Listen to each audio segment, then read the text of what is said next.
Իմ էջում մի նյութ կա ձեռնածու Հարություն Հակոբյանի մասին, դիպված, որը կատարվել է նրա հետ երևանյան տաքսիում։ Մեկը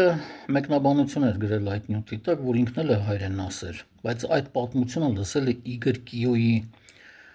մասին։ Այո, նման պատմություն պատմում են նաև Իգոր Կիոյի մասին,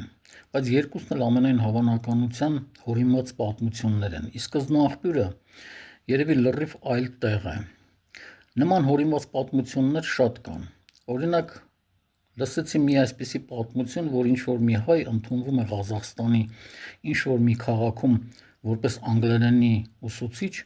բայց անգլերենի փոխարեն դասավանդում է հայերեն։ Այդ պատմությունը մեկ այլ տարբերակով է լսել, որ վրացին Կիրգիզիայում է ընդունվում ինչ-որ մի դպրոց եւ անգլերենի փոխարեն դասավանդում է վրացերեն։ Սրանք շրջիկ հորինված պատմություններ են։ Ամենաշատ շրջիկ պատմությունները դրանք առակներն են։ Ենթադրվում է, որ Եզոպոսի շատ առակներ հետագայում են վերագրել իրեն։ Խաչատուր Աբովյանը մի առակ ունի Էշի, Պապու եւ Թորան մասին, համարյա բոլորը գիտեն այդ առակը։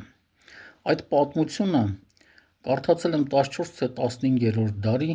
իսպանացի մի առակագրի մոտ։